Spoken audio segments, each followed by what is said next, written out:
Welcome back, dear students. Today I'll explain one among the most important grammar portions for your syllabus, that is direct and indirect speech. There are two ways of reporting what somebody says, and they are direct speech and indirect or reported speech. We can report a statement said by a person by two ways, and they are direct speech and indirect speech. Speaker's word can be reported in two ways, and they are direct speech and indirect speech.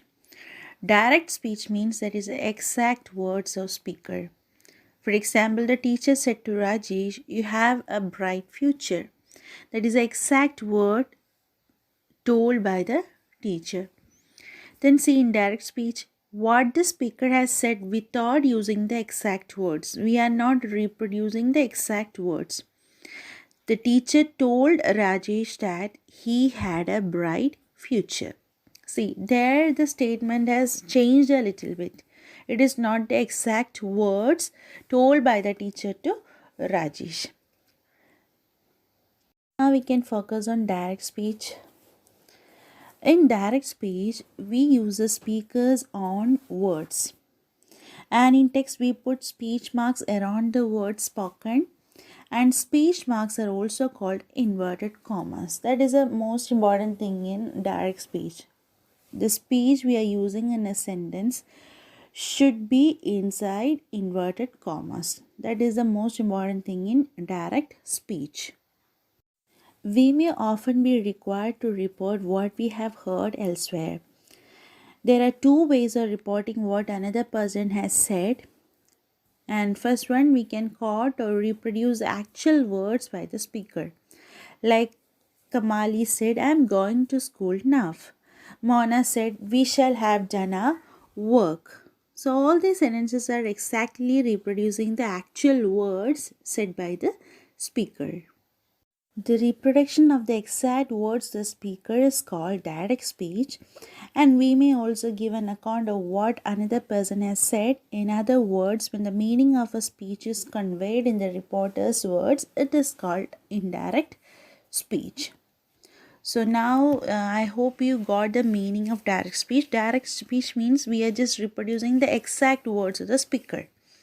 And when we are conveying the message in a reported speech, that is called indirect speech. We are not reproducing the exact words told by the speaker, but we are just reproducing, or we are just giving the meaning of that quote. That is called indirect speech. Now we can see some important points while we are writing a direct speech. First thing, the exact word spoken must be put inside speech marks, that is inverted commas. Then the first spoken word must have a capital letter. First spoken word should be a capital, should begin with a capital letter. Then when a speaker begins, we must start a new line. When a new speaker begins, we must start a new line.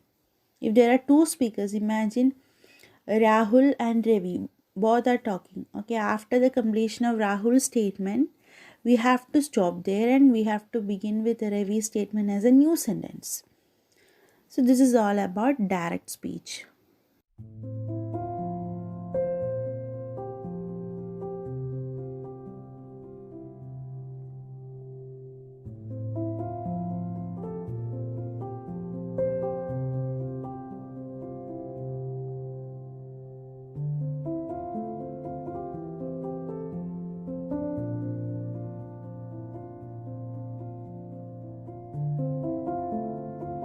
Let's focus on indirect speech.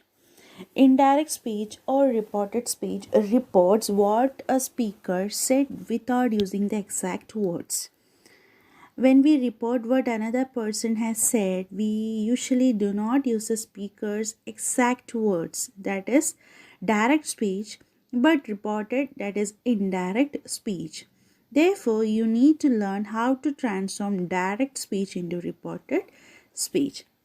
So when we are not exactly mentioning the words told by the speaker and we are just giving the meaning of that statement, that is called indirect speech. And in order to convert a sentence from direct to indirect, there are some specific rules and we should know about it.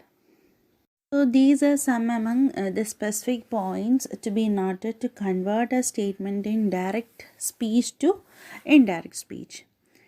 In reporting speech, the tense usually changes. Means in indirect speech, the tense usually changes. This is because when we use reported speech, we are usually talking about a time in the past. Okay, this will be always noting about an incident or a statement told in the past. In indirect speech, we report what was said, not what is gonna to be said or what is to be said now. We are saying about a speech that was said before, and we sometimes need to change pronouns and we do not use speech marks. Means we do not use a punctuation mark, inverted commas in indirect speech. Here one example is given of each category. In direct speech, it is I am feeling ill. And in indirect speech, it is Paul said that he was feeling ill. I am feeling ill, and Paul said that he was feeling ill. So, in the first statement, that is in direct speech, Paul said, comma, then inverted comma, I am feeling ill. Paul said, comma, I quote, I am feeling ill, unquote. And in indirect speech, Paul said that he was feeling ill. And we can see the changes that is over there.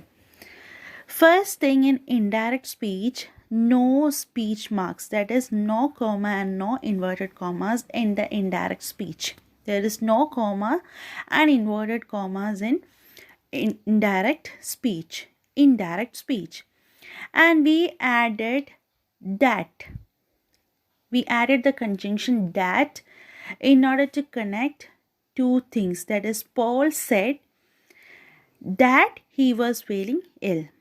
Then pronoun change. I is changed into he. And tense change. Am changed to was. Present change to past.